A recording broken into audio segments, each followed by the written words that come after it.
And we are live. Hey guys, what's happening? This is Akash and that's Sandeep. We are in yet another episode of Culture Minus Sanskar Unscripted. Is it episode number 5? Is it episode number 6? I keep losing track of this. Uh, it is probably one of This those. episode. Yeah, Yeah. it's probably one of those. What we are trying to do is actually make sure that we don't face any of the disturbances like the ones we faced last time. For an episode that actually never got released because most of the time we could not hear each other speak. We just had to keep talking over each other, and so we've tried to ensure that the internet connections are better, that the overall visibility is better, the overall audio quality is better. Hey guys, look at the things we do for you.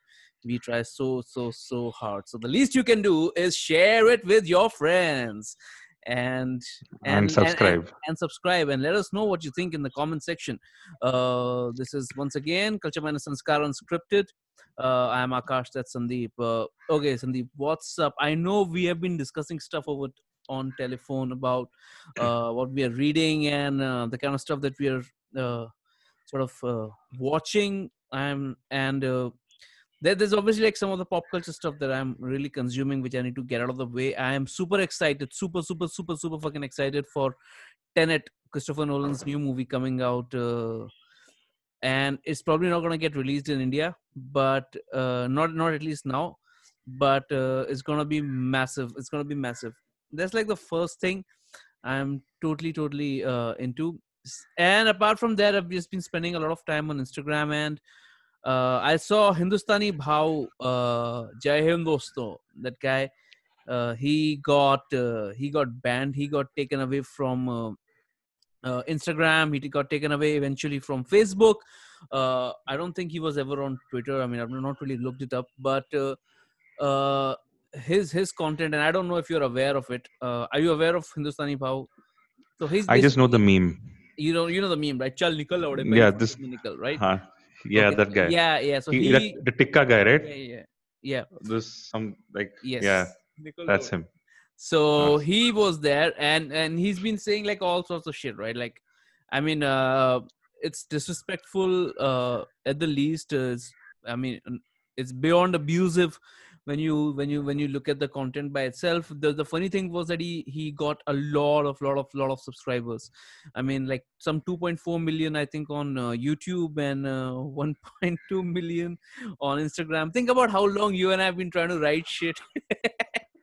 Make video essays. We got 700 followers. Okay, to understand the appeal of what After a year, at after it. after a After a year at year. it, yeah. So you understand how appealing Hindustani Bhau was. I mean, which obviously, and then What was his content like? his What was he? content Because was I don't know like, his stick. Stick was भाई लोग, मैं सुनने में आ रहा है ये पाकिस्तान वाले बहुत नाटक कर रहे हैं आजकल. ये लोग मतलब भोसड़ी वाले लोग कश्मीर में फोर्सेस भेज रहे हैं. एंड दो that would make like a very valid diplomatic, like, you know, like a diplomatic case that, oh, what is Pakistan doing in Kashmir and why are they moving or something like that. But he will be like, यार तुम लोग को मैं बोल रहा है निकल लौड़े, पहली पहली फुर्सत में निकल, जैसे मादरचोद लोग तुम लोग का गांड मार देंगे, stuff like that, right? So it just became really it went And like, 2 million followers. yeah, and millions of views on every video. And obviously he struck a nerve somewhere. He struck a nerve in the same way our Kolanika guy strikes a nerve where every time he abuses. And yeah, which led me, and then eventually obviously he got banned because a lot of people rightfully reported him. Okay, rightfully is what I have added. I don't know if it was rightfully or whatever. I mean, this is what I really want to We'll get discuss. into that. Yeah, I think. which Yeah. I want to discuss also. And eventually he got banned from both Facebook as well as Twitter, and so sorry, as well as Instagram. So coming to the main point, the thing is, he quickly became a celebrity, and now what we are witnessing is some sort of like a collective retribution against him, uh, and also his banning. And I'm perfectly okay with the retribution because obviously he was abusive to a lot of people, and obviously he did not understand. Obviously, he did not understand how to form an argument, so to Mm. speak, right? And but the big question is, do we ban people? Do we ban people who are fuck all, who are hateful, who are stupid. But then there's another thing, right? There's another caveat that he's also one of those people who would not think twice before shutting you down. And given the kind of, given if you give a guy like this too much power, he would also sort of come and beat you up. That's the kind of guy he looks to me. So it's a philosophical query as old as philosophy itself, right? That do you let the other people speak even if they are extremely hurtful, extremely harmful? And I mean, 2.4 million followers, subscribers on YouTube. I'm still stuck on that because we are still at 775 and dying after a year. And this guy comes and he just releases some F bombs and MCBC, and that's it. And then that's it. People just love that kind of. There's not a single F bomb. It's all MCs and BCs. Achha, of course. I mean, he's the. Basically. I mean, why? Yeah. Oh, okay. So. But 2.4 million subscribers, and what are the subscribers doing? I'm sure like they're on his side, or because 2.4 million is a pretty hefty amount for any kind of a creator on YouTube, right? I mean, we are talking about the same league as Alex Jones and to give you a perspective, for whatever reasons, our favorite YouTuber Nerd Writer has 2.5 million after 8 years of being on YouTube. Man, yeah. But I mean, okay, so let's keep aside the fact that the same guy, if he had power, he would not extend the same freedom of speech privilege to everyone else around him, given a choice. But the very fact that he was sort of deplatformed or banned because of whatever content he was creating. I mean, is it fair? I really don't know. I mean, that's a central question, right? That's a moot point. I mean, is there a limit to freedom of expression? And I don't know. We can talk about it right now. It's very interesting. Yeah. I know where I'm leaning, right? I'm like, fuck this, right? Like, who gives a shit, right? One less asshole on internet. But then that's obviously the baser nature in all of us, right? And I mean, a lot of our knowledge about what freedom of speech should be like also comes from the first world, the Europes of the world and the Americas of the world, where a lot of this digressing from the normal, a lot of challenging the authority is almost held in reverence. I mean, you look at any of your favorite comedians, right? Right from Bill Hicks to George Carlin, to sometimes guys like Sam Kinison or anybody, they would just be speaking what they think is truth to power, but basically it's Doug Stanhope, basically, I mean, almost abusing the authority, and that's really looked up because that's how these cultures are formed. However, for anybody who sort of went into an MBA college, they would realize that there was a theory we had in HR which was called the power distance, right? The power distance theory, where some cultures have very little power distance and some have a lot. So a China or an India or a Pakistan or a Thailand or a South Korea, especially Japan, they have high power distance. That means a person who's in power and a person who's communicating with that person in power, the one who's a subordinate, they're at a large distance between each other, and the person who's below is actually supposed to respect the other person. He's expected to. Compare that to a country like France or an England or an America. The power distance is lower, or Scandinavian countries. You are not expected to always obey the authority. You're expected to question the authority.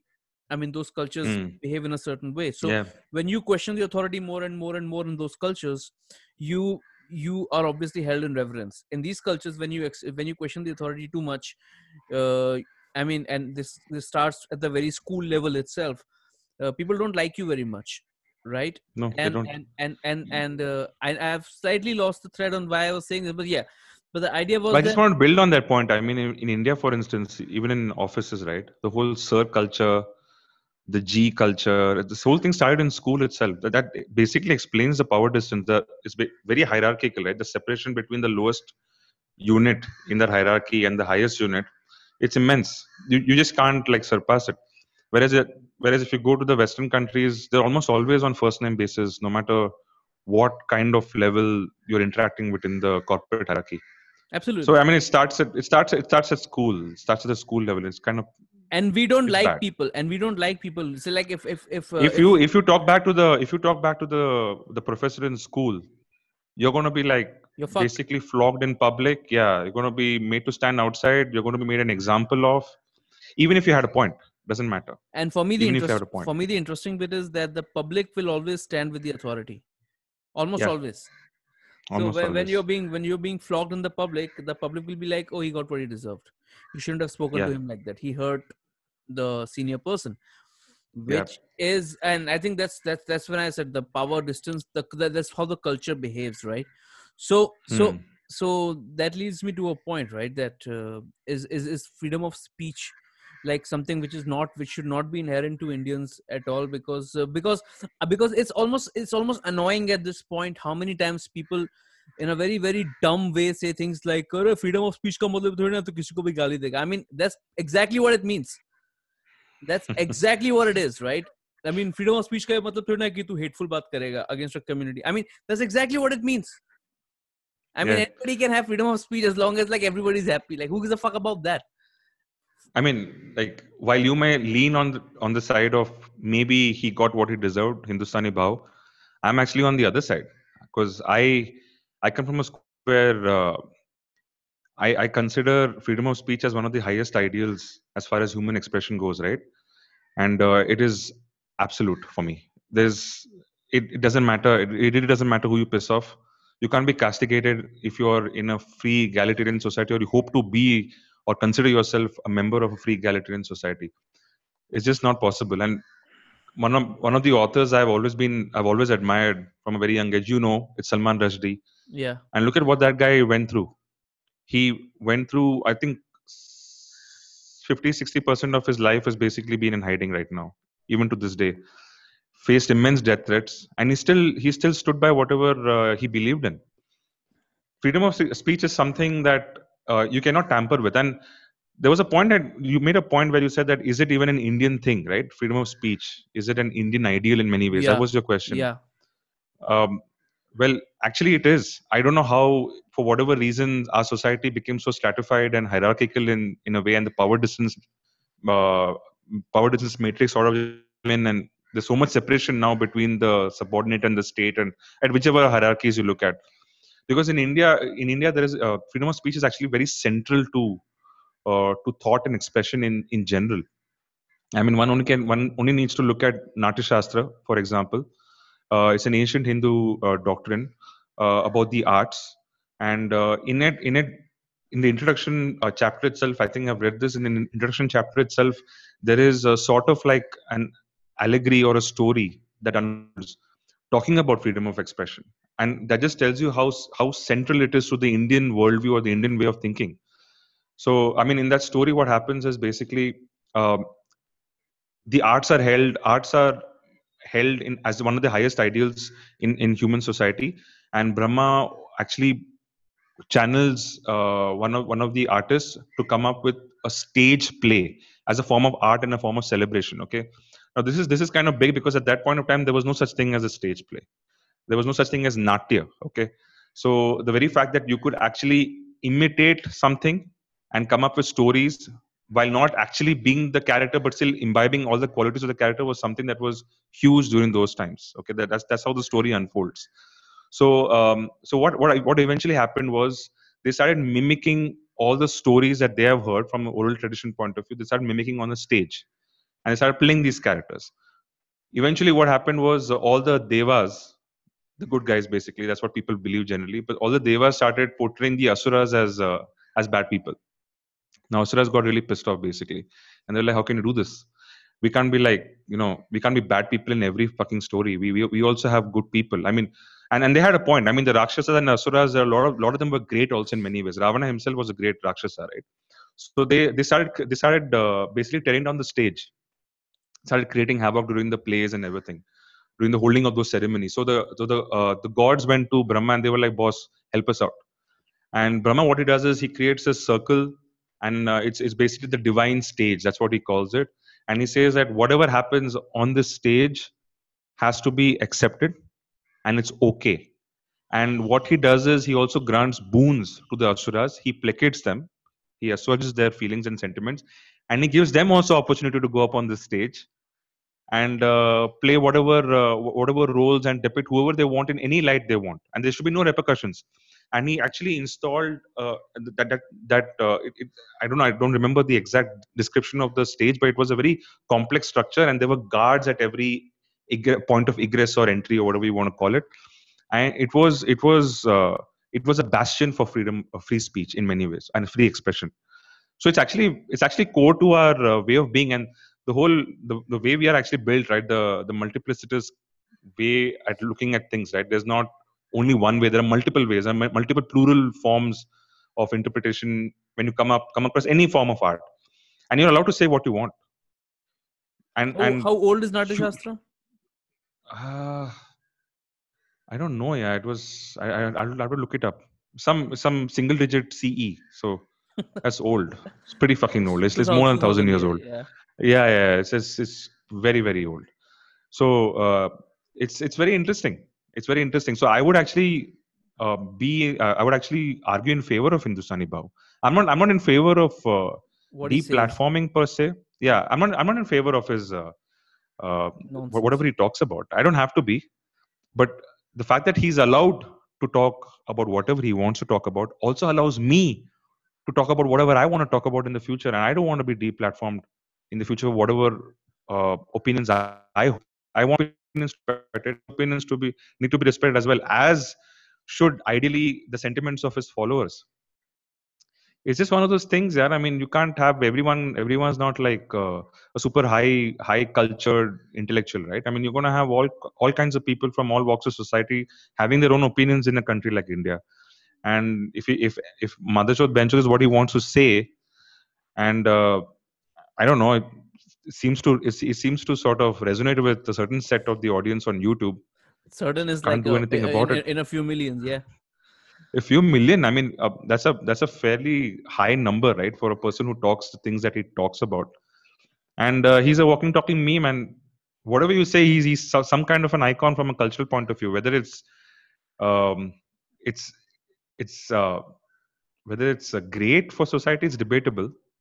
Whether he's a great influence for kids, especially we are such a young country, that's also debatable. I really don't know. But you can't cut freedom of expression. You just can't. Everyone is free to express whatever they want. That's my belief. And whether it endangers law and order situations, that's up to the state to uphold. From a political point of view, from even a platform point of view, from YouTube's point of view, it's their job to somehow come up with policies and, I don't know, ensure that he still has a voice. Everyone has a voice. But yeah, it's Yeah, one of I those mean things, that's man.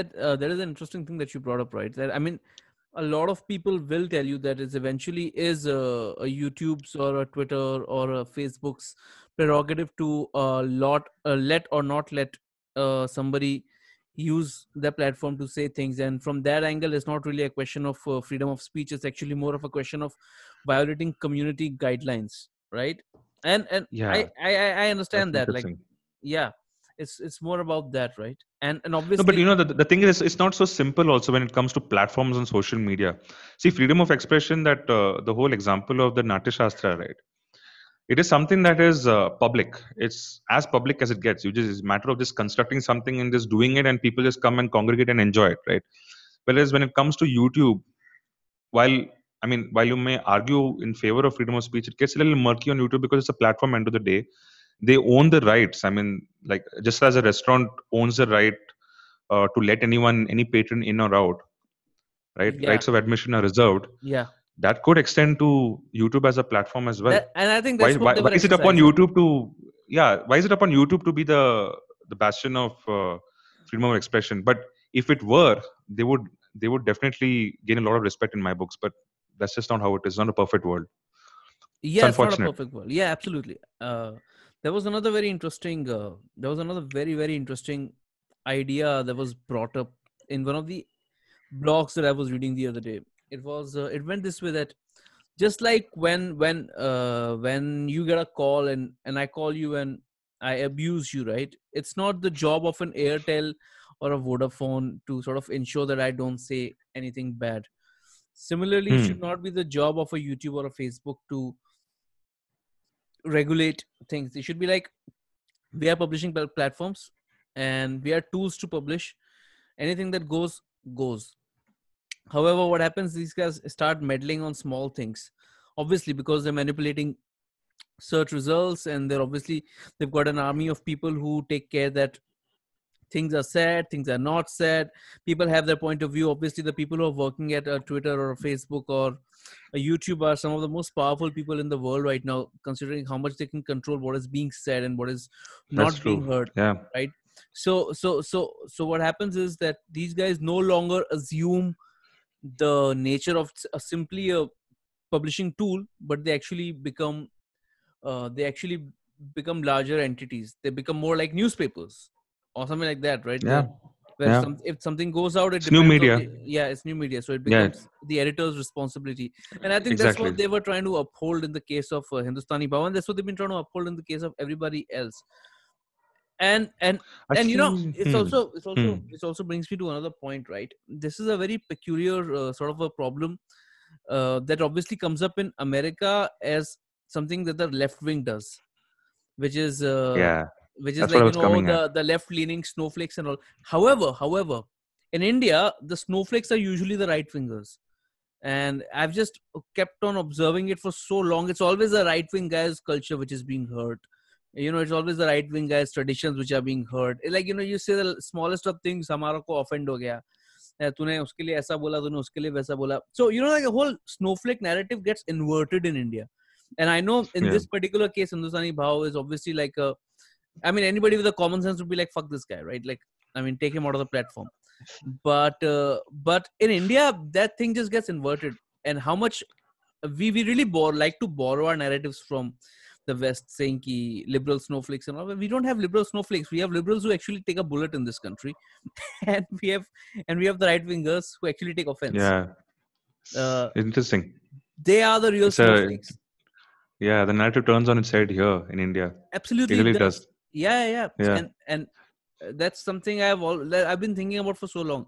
Every time somebody just goes and watches like 2 Ben Shapiro videos and one Jordan Peterson video, as much as I love Jordan Peterson, but these people come and then they spout the same shit on Indian politics or Indian culture, and I'm like, no, you're getting it all wrong. You don't have liberal snowflakes in India. You have liberals who are mostly fighting for their fucking survival. Like have a Gauri Lankesh or this or that getting shot every once in a while, and you have the right wingers who pretty much are the majority of the country and who will take offense at the smallest fucking thing that you say. So it's very different here. It's very fucking different. Like if somebody said, like if somebody cracked the same joke in Pakistan saying the Pakistani liberals are having a meltdown, you fuckers don't have a liberal society. Like you have like 20 liberals in your country. The rest of the country is the Islamic Republic of Pakistan, man. What the fuck are you talking about? You know what I'm saying? Well, that's interesting. Do you think they have liberals there? I really don't know. I don't follow Pakistan as much. They do have. I'm sure they do. I'm sure they do. Fantastic guy, the guy with the beard with a cigarette. Everyone, he's the guy who speaks on Mosiki. I love the channel.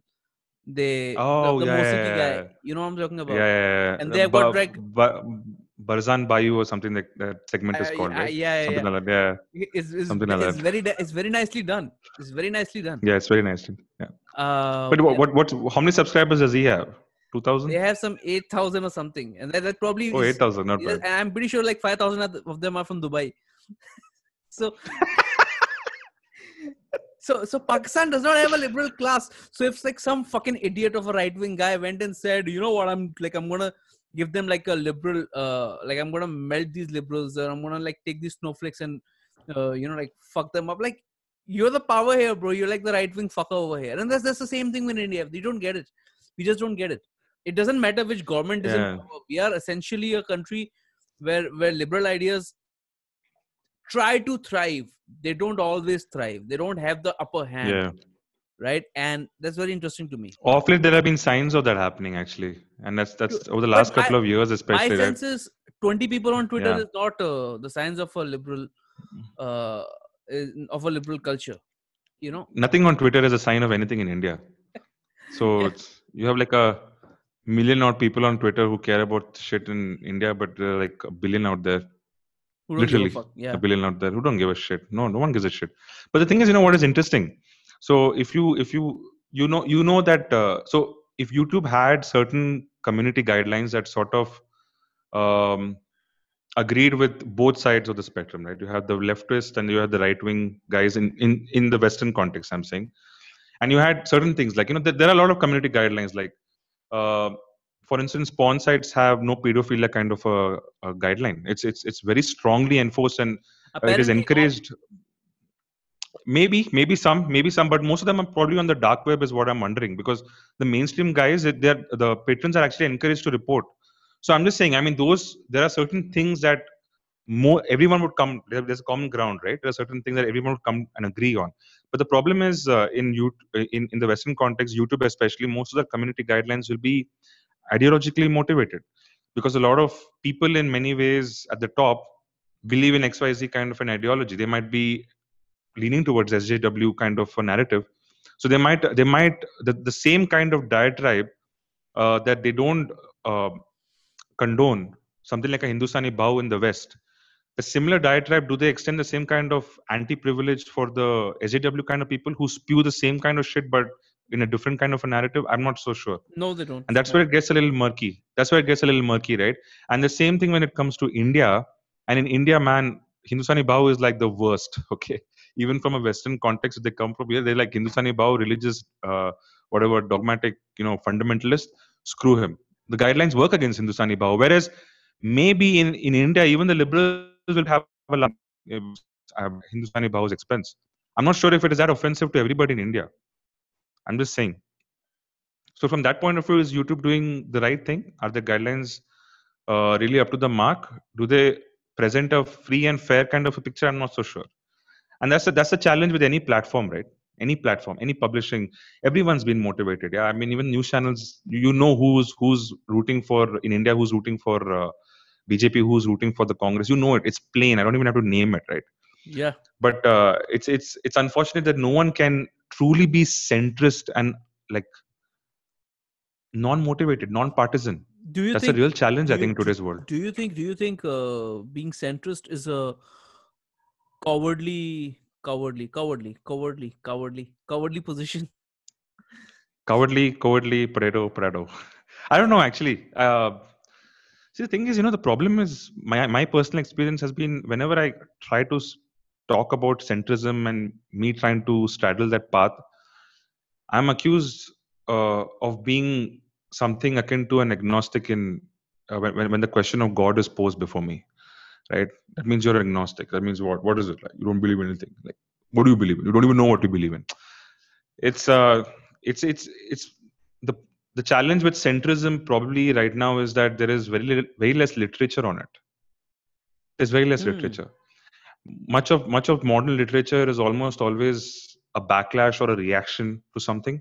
There's hardly any original thought. So most of political doctrines probably are extensions of original thought that sprung up in the 1600s, right? With Hobbes and Locke, and multiple forms of governments and governance sprung up from there. And similarly, even with the leftist and the right wing kind of, or the conservative leftist and the conservative kind of ideology sprung up in the 1700s with communism. And what we are living basically is a mirror of those times in just more mutant forms. But no one ever talked about centrism. I think India was probably the only country that had some kind of a non-alignment kind of a policy, right? When it came to international relations, they tried to walk that middle ground. And um, it's strange. I mean, India has always tried to be the middle ground. It's very, very strange. I'll explain multiple ways. Okay, one basic example is Buddhism. Again, I'm coming back to Buddhism. The reason I come to this is because Buddhism is a monastic kind of an order eventually, and it belongs to the Shramana school. Okay, it was a reaction to the Brahmana school those days. Brahmana school was all about devotion to God, rituals, doing your thing.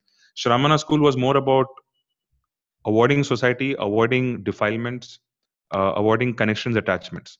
So you had Jaini kind of mystics who used to just wander like naked, not harm anybody. And similarly, even Buddhism sort of started evolving like that. But the Buddha had like the vision to call out something what he called the middle path.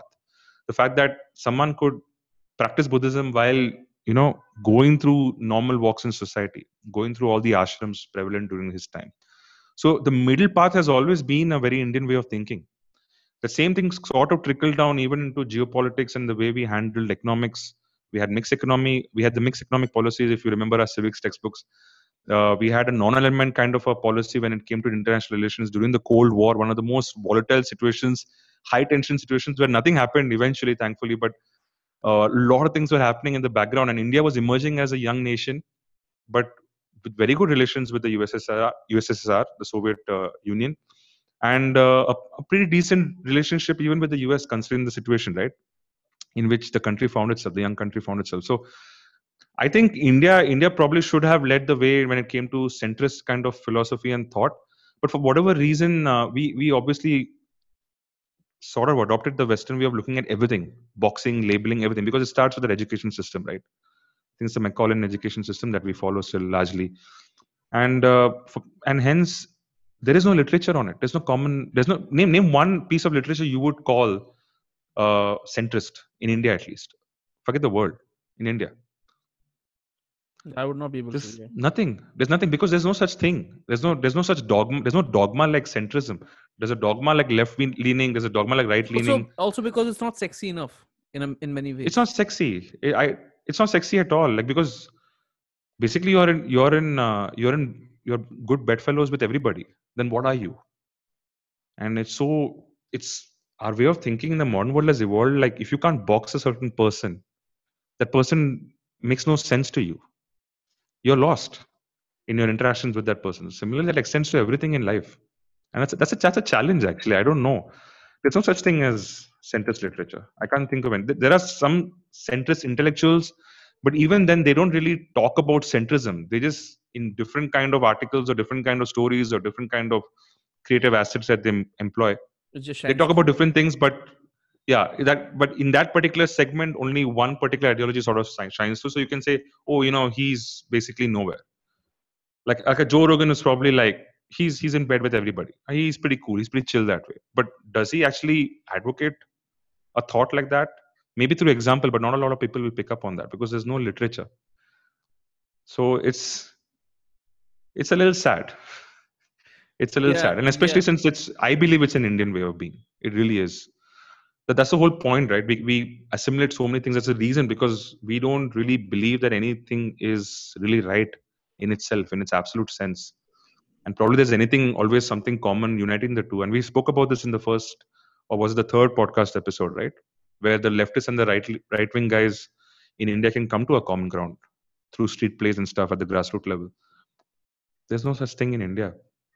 Yeah. It's a bad word. Centrism is a bad word. Oh, it's a very bad word. Like, the moment, like, I'm pretty sure somebody sees this podcast or looks at us, they'll be like, "Oh, you guys have no spine. You have like you'll stand for nothing because you're a chutia in this country." And I get that. I get the anger where it comes from, because a lot of people look at these things, look at their particular sense of their particular ideological tribe and think that they are the ones who are doing the right thing. And I am so sure that they actually think like that. Like, if you go talk to a guy, and pretty much all my family, right? Like, all my family is like the Mandir Wahin Banayenge tribe.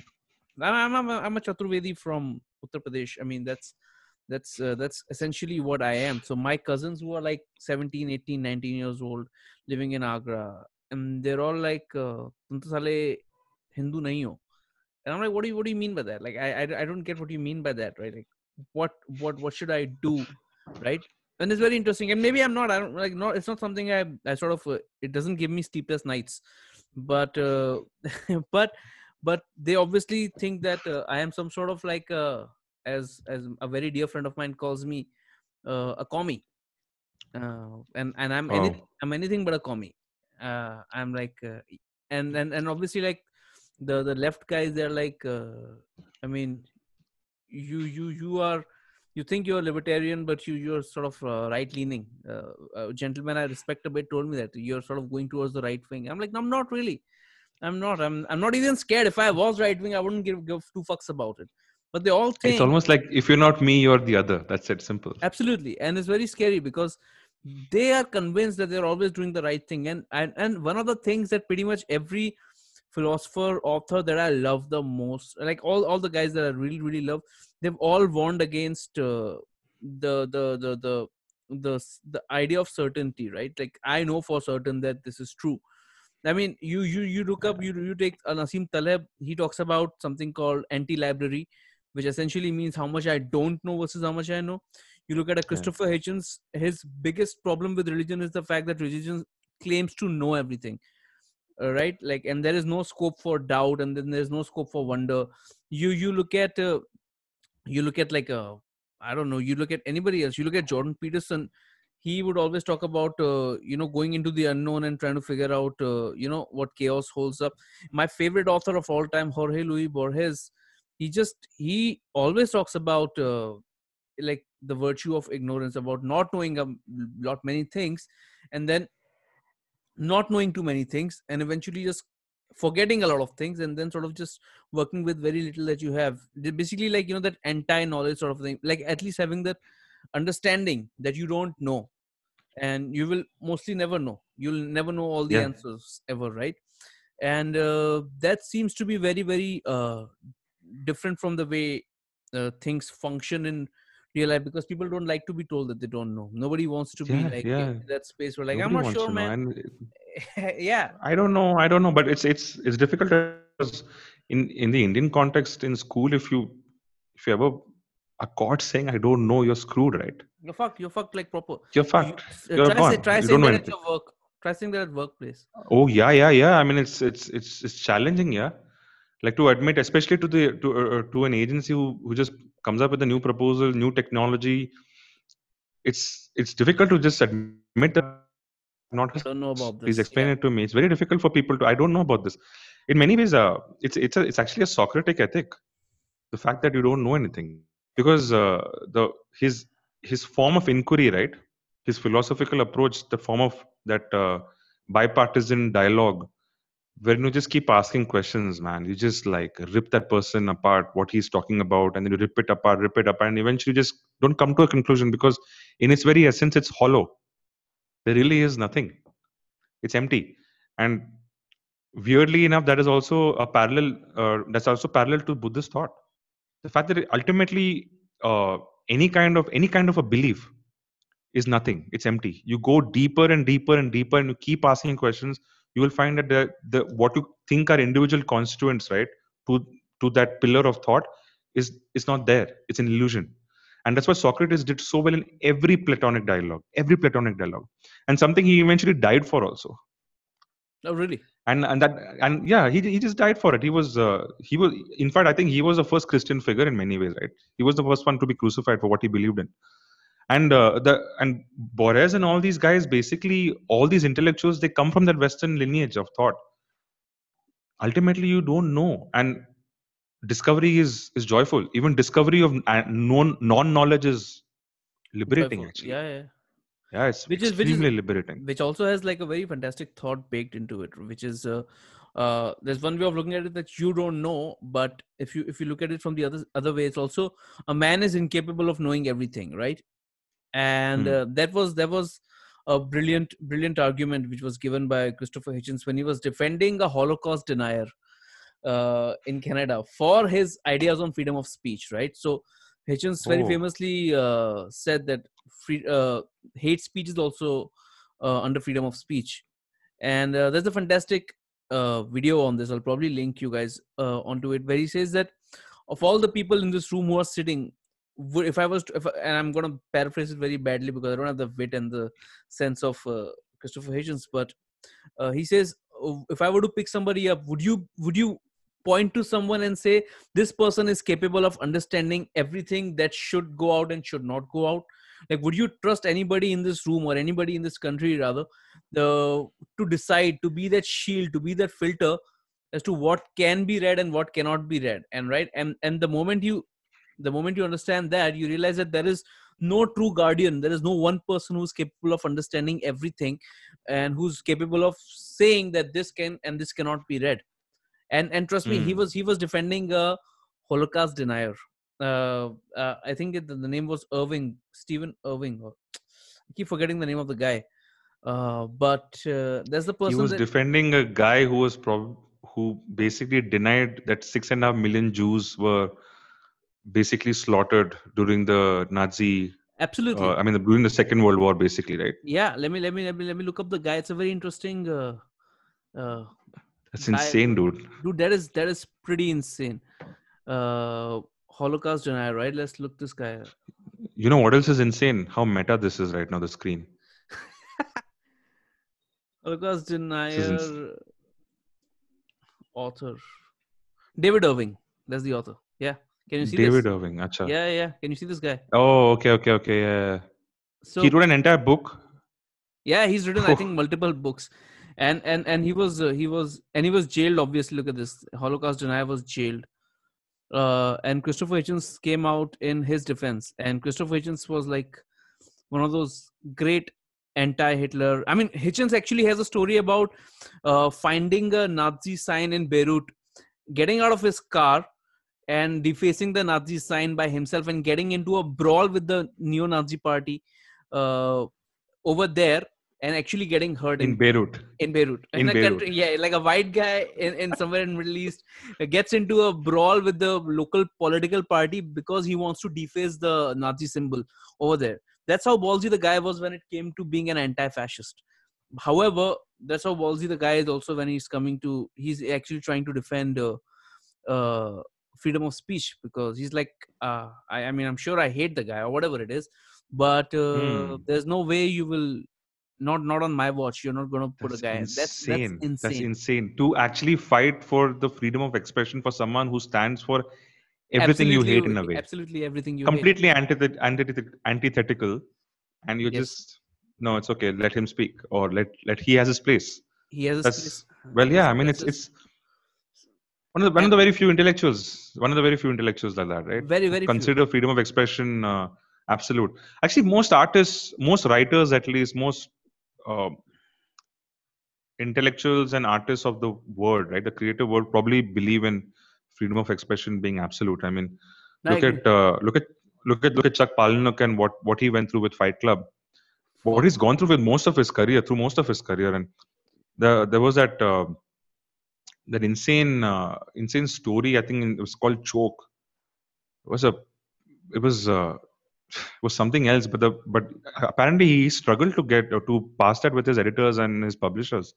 But credit to them for actually allowing him to be published. But there are very few voices who get through like that. There are very few voices who get through, and there are gatekeepers everywhere who stifle your freedom of expression in Chuck, any walk of field. the interesting thing about Chuck Palahniuk is he was a part of a writers club for a long time, and he started seeing that there was even the writers club by itself, where they would come and discuss any idea that they had, was also becoming more Mm. and more frigid about things. So you cannot say this, you cannot say that, you cannot say this. Let's try and avoid this, Uh, right? And this was in Joe Rogan, right? On the Joe Rogan was this on episode, the Joe Rogan? podcast.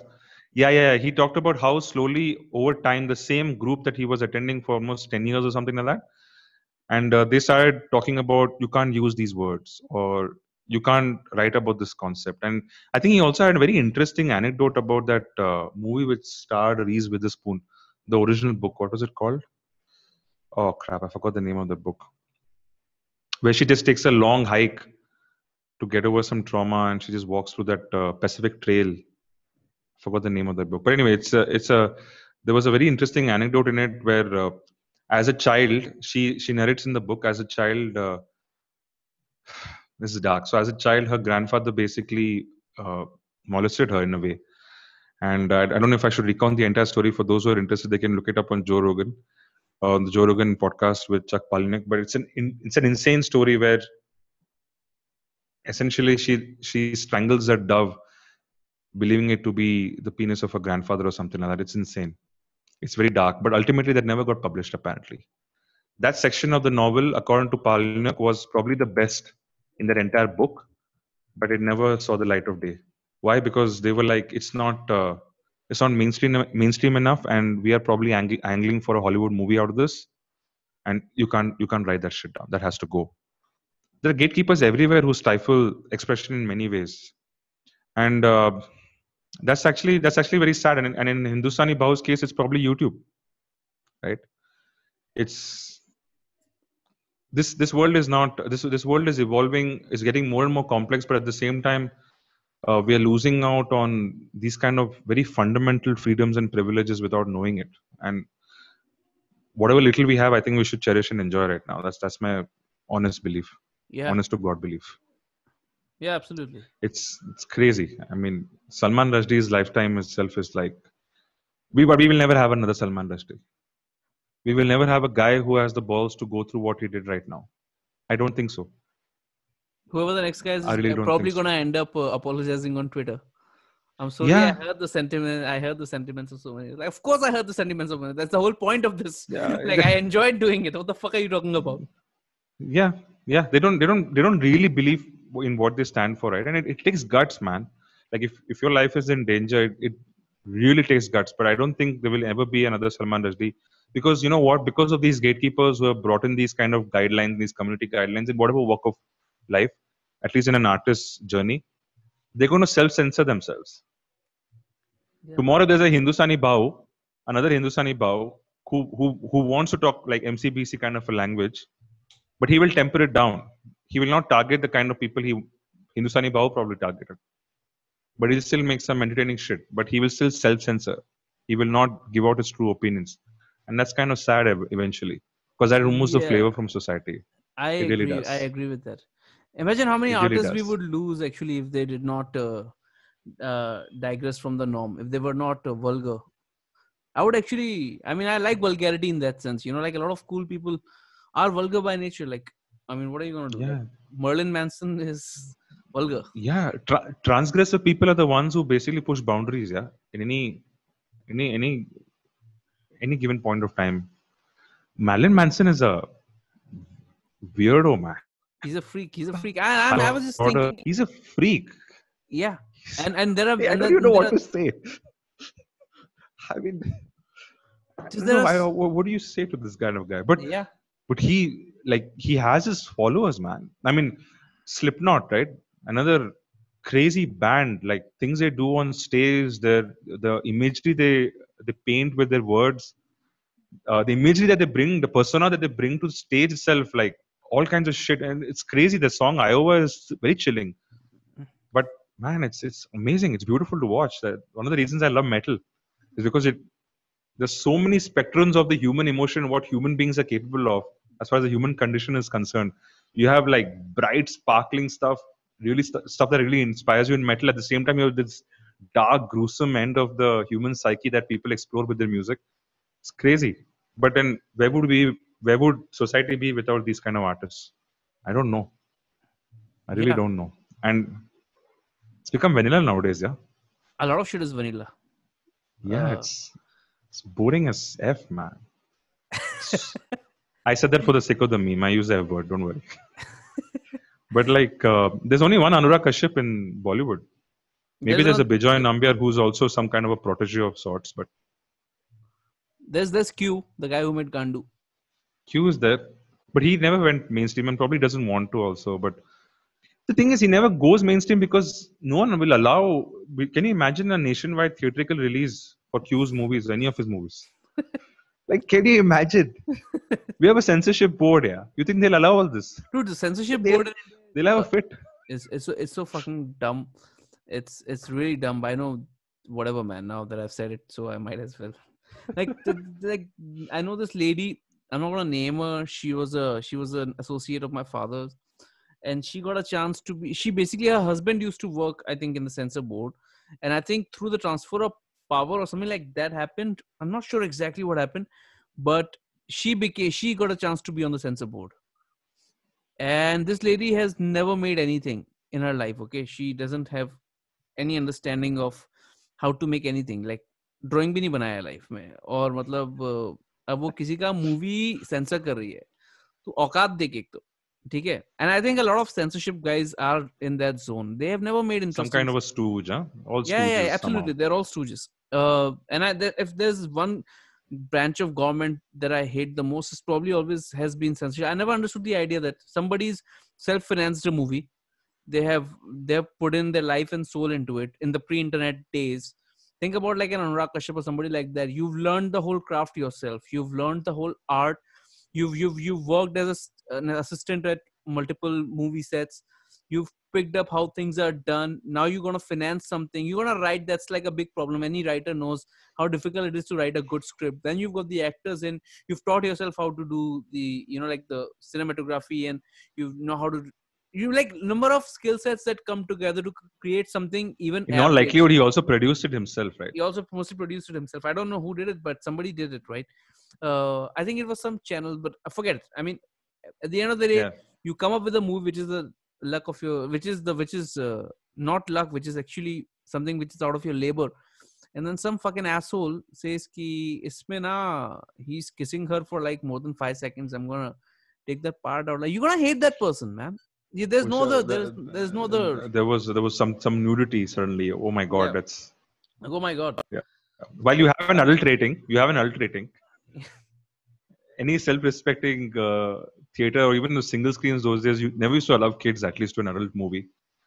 Yeah. I mean, like we cannot like, and this lady who was my father's associate, she said कि मेरे को तो इतना बोला है कि जितने pieces काटोगे उतना better है. So basically everybody who's sitting and doing like that whole censorship thing, oh, they're all sort of shit, given man. some targets about how much they have to cut. I'm like, this is Oh, destructive man. behavior at its best, or at its lowest. It's possibly lowest, because apparently there was a director that came in apparently and yelled at her saying that you've cut like 40% of my movie.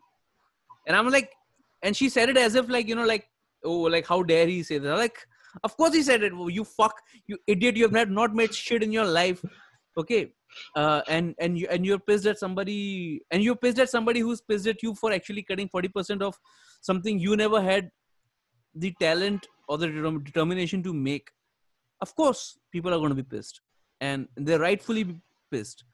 And I think it's a mark of a very very it's a mark of a very juvenile mind to try and censor things. I mean, it just is. Yeah, but that's the problem, right? Even censorship is some kind of a community guideline. And in YouTube's case, they are ideologically motivated, maybe on one end of the spectrum. When it comes to our country and Bollywood censorship, it's skewed towards the other end of the spectrum. Fact remains that it's ideologically motivated at the end of the day, and is that really fair? I'm not really sure, and it's unfortunate. It really is. It Yeah, really is unfortunate. it is Can you unfortunate. imagine? I mean, the number of artists right now, number of people who are probably drawing up the chairs in front of that script, they are withholding themselves from penning some masterpiece because they're just self-censoring. I know a couple of They're guys like, who, I can't write about this shit. This shit I can't write about. I I know a mean, couple of no guys. agent is going to look at this. Yeah. You're going to get screwed. I know a couple of guys who are doing something very wacky. One of them is actually writing something around ODPL complex. Okay. Oh, And he's like, मेरे को पता है कि मेरे को मारने वाले हैं लोग. But think about it, right? Like he knows this, and he's gonna. And I heard somebody the other day saying that creative people cannot be brave. There's nothing called bravery in artists in arts and artistry. I was like, how stupid that statement is, because these are the people who risk pretty much all they have, and they go out and yeah. they make things, and they know more often than not that a lot of this shit is not going to fly. I do not have the distribution for this film. I do not have the star power for this film. I do not have the money to sustain myself for 6 months after this film comes out. So I'll probably have to do some sort of a job shooting ad films. Those fuckers still go and they make it. And they make that film, and that film is watched by 10,000 people. And he makes 20,000 rupees or whatever he does. But people make it. Like, if that's not brave, I don't know what is, man. I mean, that's stupidly brave, but that They're is literally brave. putting everything they have on the line. The amount of, I mean, any creative project is a labor of love, and people literally bleed through it, man. People bleed through it. It doesn't matter. It's, even if it's like something that's 5 minutes long, or if it's just one article or an essay, Is this people just morally wrong bleed through shit. to It's completely, yeah. censor I things? think so. Yeah, I think so. But the problem is our society isn't mature enough, like you said, right? It is a very juvenile society, or it is, or like Sashi Tharoor calls it, it's an Indian. The Indian society is in an advanced state of decay right now. So for whatever reasons, we're probably regressing than progressing. I don't think we'll ever reach a stage where anything and everything goes. It's just not possible. I can only think of maybe Scandinavian, the art scene in Scandinavia, where we are as close as we can get as a human society, where anything and everything can sort of go. I'm not really sure. And even French cinema really pushes the boundaries. Like the movie Irreversible, right, starring Monica Bellucci. There's a rape scene in it, and uh, well, we don't know, but there are multiple viewpoints on this, that maybe Monica Bellucci was actually raped on screen, that they allowed that to happen, to film it and to make it look real. I mean, no one can really confirm it, but for art, for this, yeah, exactly, for the sake of the artistic integrity and merit and ideal, and they did it. And there were reports, I think, when it was screened in at Cannes, and Cannes, or was it Berlin Film Festival? I'm not really sure, but there were people who were jumping out, who were rushing out of the screening, puking. That movie is extremely hard hitting, huh? Irreversible. I mean, if you have the gumption and the balls and the guts, or whatever you want to call it, want to go through that for 1.5 hours, it gets you thinking. Really gets you thinking. It's crazy. Similarly, I think even the last Tango in Paris, was it Last Tango in Paris? Yeah, Marlon Brando. Also, there was I think a rape scene wherein they basically jumped the actress. That's what they say. I don't know if it's true, but Well, that's yeah. fucked up. So Yeah. Yeah. that is fucked up. So if you might want to call it freedom of expression or freedom of speech, but then there is another very fundamental freedom, right? The right to safety and health and life and everything coming into play. That is messed up. Now There's I a don't thing know. around. Yeah, that's fucked up. That's fucked up because there's a thing, right, that Yeah. your freedom of expression and ends where my body begins. And Yes. yeah, so Yes. But the same thing can be argued. Like, for instance, if you write, for instance, there's some kind of some out there that propagates anarchy and violence and everything, and that leads to loss of lives and loss of property and huge losses to the state. What do you do as a state? So it's these matters are extremely murky, man. And again, we don't know. the only guys who The were best able we to, can do is yeah, the best thing we American can do is just say society we don't tried know. it, right? The American society tried it, right, with the First Amendment and everything. And this was like way back in the 1790s, where they tried to figure out how to sort of best approach it uh, without, without making it too, what's the word for it? Anarchical, Hmm. anarchical. Yeah, Anarchical, or well, anarchical. yeah. Yeah. So I was reading about it the other day. Like, what does the First Amendment read like? Let me just see that. Like, every time something happens. So yeah, this is how it goes. The First Amendment, right? Congress shall make no law respecting an establishment of religion or prohibiting the free exercise thereof, or abridging the freedom of speech or the press or the right of people peacefully to assemble and to petition the government for a redress of grievances. So, if I'm not But the mistaken, key word is peacefully. yes, yes, You peace. see, Yeah, yeah, yeah. it's not absolutist, right? That phrase is not absolutist. And both of us, we have gone through this over the last 1 year when we have been researching for multiple video essays of ours for other channel, right? Yeah, yeah, Our constitution also is not really watertight. I mean, there are passages that are completely open to interpretation. yeah, absolutely. That's always going to be a challenge. Which is, yeah, we did a video about this, right? Like, which said that it is flexible enough for anybody to fuck you over, especially the political parties Yes. with multiple lawyers Yeah. at their disposal. Yes. Yes. But I think we spoke about this in Citizenship Amendment Bill, if I'm not mistaken. A and video on that. and how memes will get you jailed. Memes will get you jailed as well. Yes. Yes. So for people who are listening until now, be sure to check out those videos. They're on a YouTube channel called Culture Minus Sanskar, a sister channel of sorts. It's pretty lit. Do check it out. Yeah. Yeah. So anyway, back to this Yeah, United States. I was basically looking at multiple. I mean, this evening also I was looking at, because every time, like, these guys go really overboard. Like, what a George Carlin can say on stage is very radical. You cannot say that on stage in India. And what these guys are mostly invoking is the First Amendment, right? Amendment, right? Yeah, yeah, Yeah. I mean, look at how ballsy the comedians are in the US, man. I mean, Trump has basically gone through like 5 years of just bashing by every mainstream comedian anywhere. Okay. All the late night shows, Stephen Colbert and all these, no, what is that, Bill Trevor Maher. Noah and all these guys, it is always bashing into him. CNN goes like super into Trump all the time. Can you imagine that kind of a thing happening in India? No, I cannot. I just cannot. I just cannot. You have one I guy who mean, keeps joking, and that's Kunal Kamra, and I'm pretty sure he's yeah, not safe. yeah, he's not. And I don't think he's celebrated either. He's not celebrated either. He's not celebrated at all. I don't think he gets the props that probably he deserves for at least standing He up for does. what He he does. He believes does. in, He and does. he Because pushes boundaries. I genuinely believe that, and it's a hot take, but Kamra is ballsier than George Carlin and Bill Hicks and all these guys combined, because he knows that it's on his life. Those guys were just Yeah, those guys were just living out the tradition of being outspoken in a country that yeah, sort of favored outspoken people. hmm. Kunal Kamra is Yeah, an outspoken guy in a country that kills outspoken people, and that for me is yeah, is very important. I mean, there's a lot of ways people say that, and I think it's our bias, it's a colonial hangover. We think that a brown man cannot be better than a white man, but I think Kamra is ballsy. Not just Kamra, like most of the guys who are making these jokes, standing in a habitat in car and just like having 2,000 views on their on their on the YouTube channel. These guys are fucking ballsy, man. I mean, big props to those guys, man, because they know that they can be attacked, and yeah, yeah, and the most likely they will be abused. That is like a minimum given. They're not the kind of people yeah, you would yeah, look up to, because it eventually our own power distance mentality kicks in. We don't like people who speak up.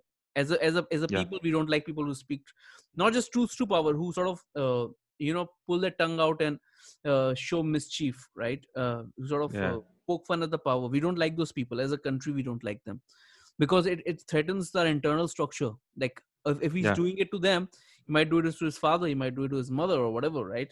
And yeah. but these guys And actually, and if we show and if we make public our allegiance to this kind of a person who's going against authority, we don't believe in ourselves or have the balls to stand up to that authority scrutiny when it comes to it, right? As a supporter of that particular person, doesn't happen. Yeah, so I mean, that's why you I know think my he's views very on ballsy. Kamra. Yeah, I of don't course. really, You don't not a find him fan of his, funny. Yeah, that's okay. But but I the admire him for the sure. yeah, Like, the balls man. on that guy, I mean, balls of steel, I mean, the thing that he pulled off with Arnab Goswami, right? I mean, fucking whatever you loved it. say, I I mean, it's loved it. I loved it. cringy. It is like, it's, It's I don't know. insane, I dude. find it like, why did he do it? Like, I don't agree with him at all, but it was fun. Yeah, it was a It lot of was fun. fun, right?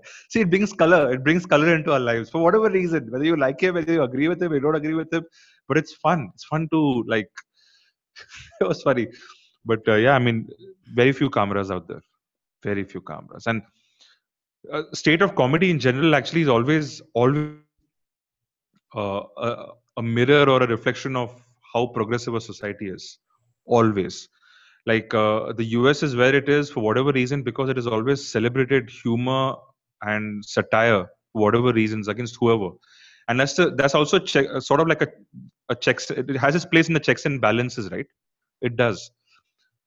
Even I mean, I can reference one novel, right? In the name, what the name of the rose by Umberto Eco, Oh yeah.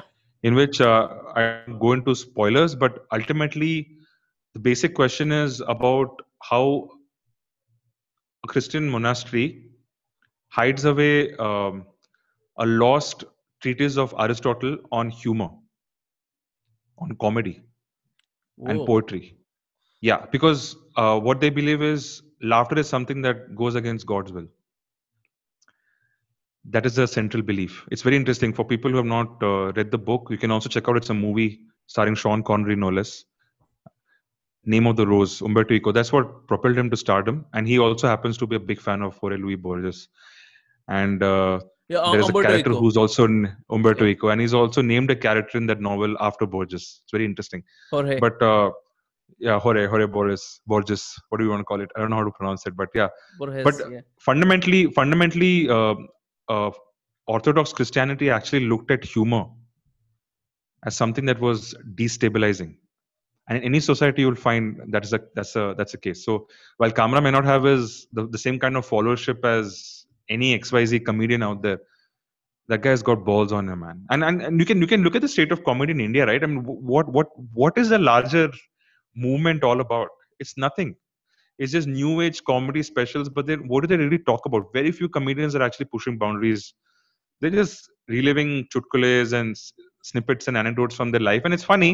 It's haha, but it's not really. It doesn't really accomplish what a George Carlin does, or a Mitch Hedberg with his simple one-liners. The crazy comedians out there, Dave Chappelle, who sort of mix storytelling, satire, humorous anecdotes. Sometimes he's not even It's being art. funny. He's just talking. Chappelle. Yeah, they're just talking. It's ultimately, but it's so thought provoking. Like you're not really laughing, but you're also like, Yeah. this is But very then interesting. that's a bigger question also, right? Like I've Oh, always Louis C.K., bro. Louis C.K. No guy who pushes boundaries like Louis C.K., man. yeah He is he I think he got an entire crowd laughing on a pedophilic joke. I know that. And Yeah. then they were so embarrassed, and he was like, "Hey, you guys are with me in on this now. I made you laugh. Don't back out." That's insane. So you don't have those kind of people in India, right? You don't. Maybe you don't, Kamla's the or only guy who he takes maybe spot shots, but maybe you do. Maybe they're just like too scared to come out. Is what I think. I mean, that's been my thing, and self maybe censorship. yeah. And the other thing is, I also look at comedy, and I'm not a comedian, right? So obviously, clearly, I'm not a comedian. So for me, I don't even know how comedy should work. But what I do think that it should eventually just make you laugh. So the old chutkula guys for me are actually as valuable as a Carlin or anybody else is, because I'm like, he's not supposed to be taken seriously, no matter how, because it then becomes a question of responsibility. How much responsibility can you take? Would a great comedian take responsibility for something that happens because of what he said?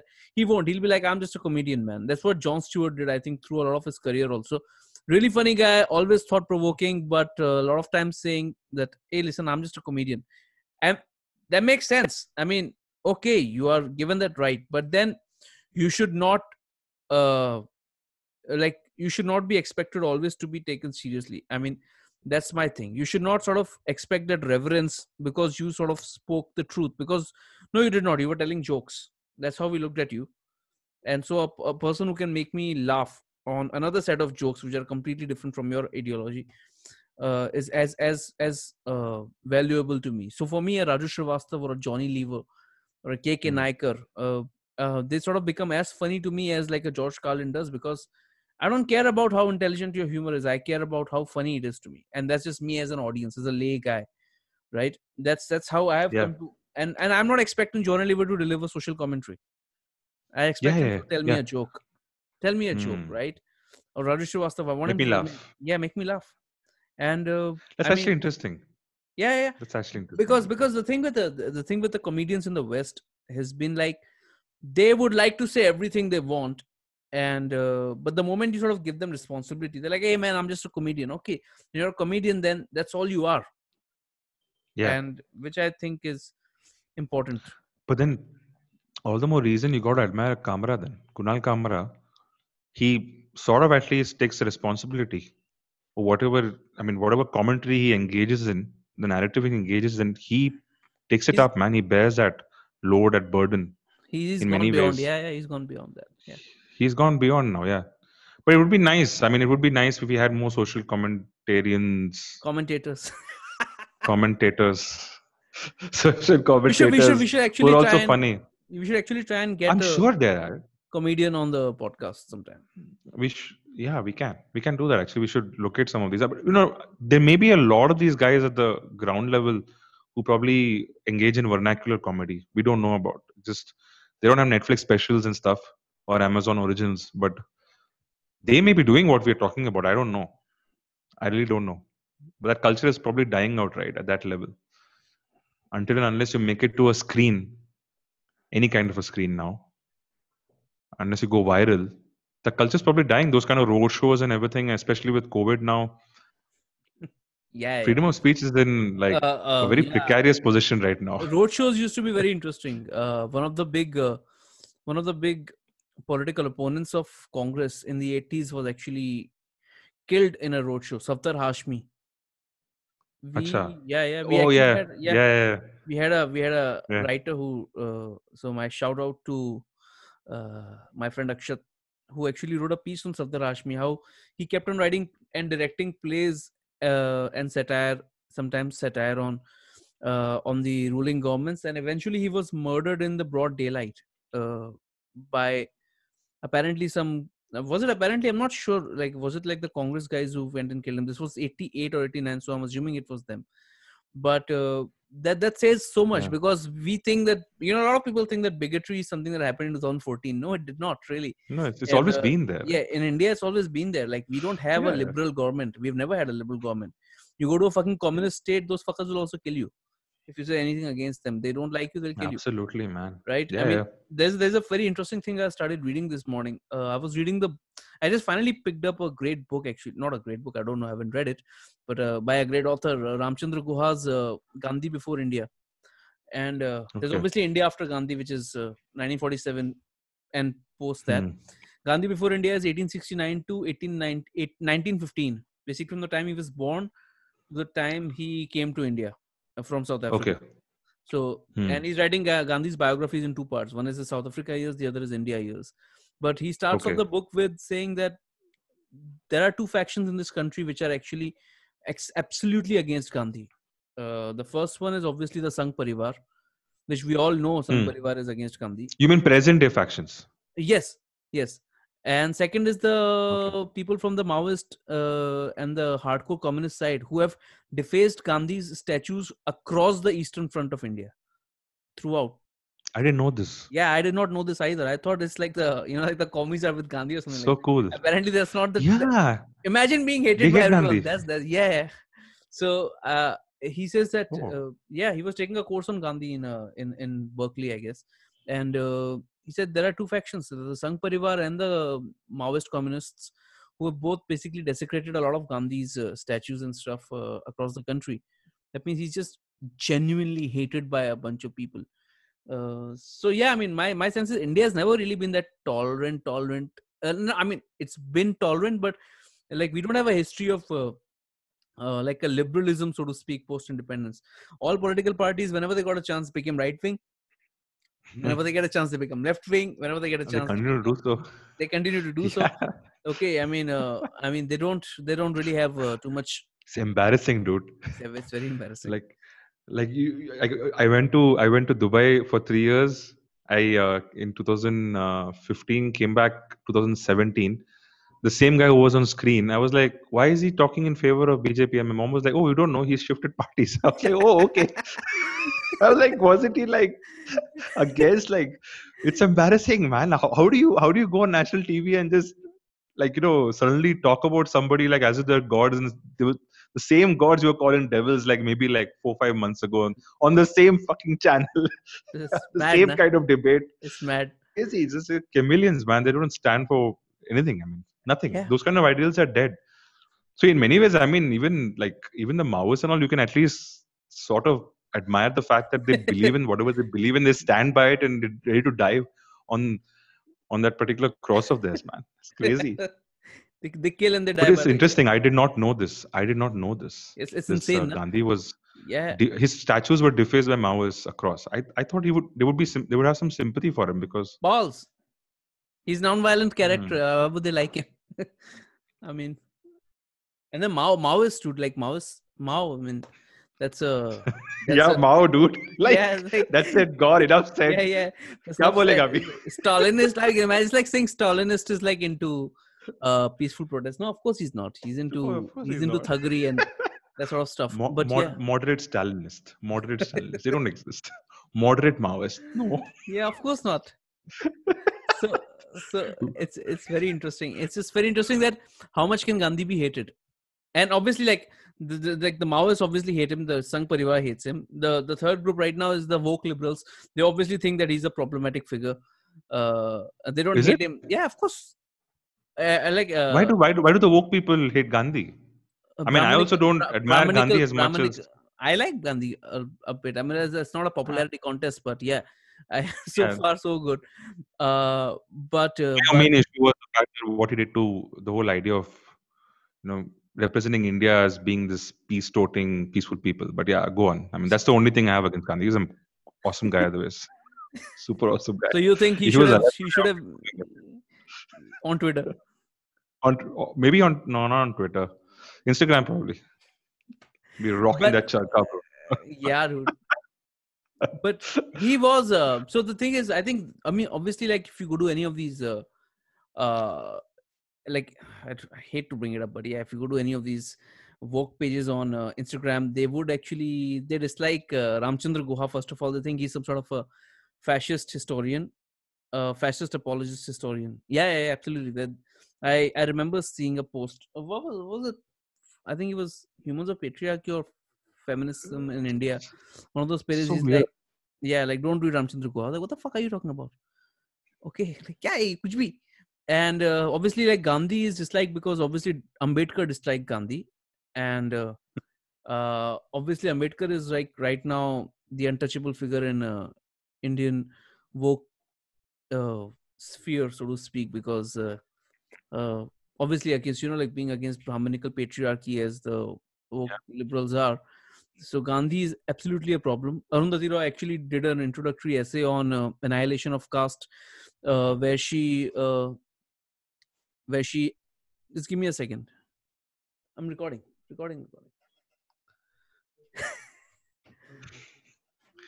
So yeah, Arundhati Roy came out with this essay on Gandhi. I think the essay was called "The Doctor and the Saint." Okay. The doctor being Oh, obviously Ambedkar, and saint obviously being Gandhi, where she does some sort of a comparative analysis against Gandhi. I will actually go back because I remember, and this was an introduction to Annihilation of Caste. It's like a 150-page essay on annihilation before Annihilation of Caste by Ambedkar begins. And I remember being very uneasy in some parts because I was like, "ये कुछ भी क्या बोल रही है?" From whatever I read. I mean, I love the writing. Obviously, it's fantastic, right? I mean, Arundhati Roy, she cannot go wrong with that bit. But once in a, I remember making notes saying this just looks like a sleight of hand. Like hmm. she just made a chutia out of me for like no reason. I was reading it, I was following a thread, and then she just came to a conclusion which is completely unrelated. I'll have to obviously go back to it and see what exactly it was. But I think since then the dislike or the distaste that people have for Gandhi, especially in the woke circles, has also increased, thinking that he was some sort of a Brahminic. And I mean, if you're disliked by everybody, Strange, yeah. I mean, if you actually go obviously into that idea of representing Brahminical patriarchy or whatever, the he dude was, was if not even a anything, Brahmin. first of all, he wasn't a Brahmin. And if anything, all his ideas were anti Brahminical in its very essence. The same, I mean, if you're toting the Brahmanism of like second century CE or whatever, or, first century BC or something like that, the Veda era Brahmanism. It's very strange. Yeah, it's just, but again, all of these opinions and these points of view have their place, right? It adds color. But yeah, I mean, it's interesting. I would like to actually look at those notes of yours, yeah, on Anuti Roy, because critical reading is extremely, it's an art, and these There's guys are one so place, good with words. yeah, the one place I literally made a comment which said "चूतिया बनाया मेरे को." There's like most of it is in English. One was like "ये तो चूतिया बना रही है मेरे को." So I'm like कुछ भी. So that's the thing, man. That's the thing. But And because she's so prominent, right? She becomes a mother in many ways when you're reading this. So it's crazy. yeah, It's actually crazy. it's crazy. So yeah, that's actually I think But how freedom of speech, man, expression, she has a place. I don't have to agree with her. She doesn't have to agree with me. But it's fun. It's fun. how long have we gone today? We've gone on I quite a bit. really don't know. This was fun. This was mad. Yeah. I get a sense that we will be revisiting this for many other podcasts in the future I as well, think because yeah, freedom of speech as a concept needs to be discussed in India for at least next 10 years continuously and nothing else. And and nothing once we else. figure it out in our heads, then only we can sort of move ahead on other things. Because every time somebody says things like they should not be spoken, that should not be spoken, I'm just left wondering, are you even like paying attention to what's happening? Are you even paying attention to what you're saying? And that for Hmm. me is like a crazy thing. So yeah. It's a very murky gray area, though, and the absolute nature of freedom of expression, if it's ever upheld in any society, you might be looking at anarchy also in the current scenario. It's a very interesting thought. Let's just take It's that up. we're just not a mature cultural mind yet. We can take it up next We time or should. some In other fact, we should. We should actually get yeah. somebody else also to Yeah, discuss. Yeah, let's do that. Let's have some guests. We have some interesting guests lined up. Yeah, we just So I don't. think We just hey guys, like anybody who's still listening, we have a lot of guests lined up. We just never able to figure out a time with those people and be like. And most of the time, we just like sometimes too lazy to be like, how to get somebody? How will we do this? How will we figure it out? well, So we are working on video essays. We are writing articles on Instagram. We have a website coming up soon. So a lot yeah, of things happening. and that's why we are mostly tired. We also have like day jobs. Oh yeah, don't Like forget. yes, don't forget like demanding jobs, which expect us to be there mentally and physically most of the time. So apologies for that. But apart from that, all looks good. I think we should call it a day and Yes, absolutely. end this one. Thank you so much, people, for tuning in. That was Sandeep. I am Akash. Feel free to share this. Please subscribe. And let us know in the comments what you think. I mean, we are discussing a lot of things we find interesting and think that others might also see some value in this. I mean, if you don't see value in this, let us know. We are more than happy to discuss the discography of Deep Purple for like next 5 episodes straight. However, however, there are things we think are more important and need our attention. uh See you guys next week, or maybe before that, we're not sure, but definitely next week. And if in the middle of the week, then maybe if we get like a couple of hours off. Thank you very Yeah. much for listening in. That's Sandeep. I'm Akash. This is Culture Minus Sanskar Unscripted, logging out from the studio. Bye.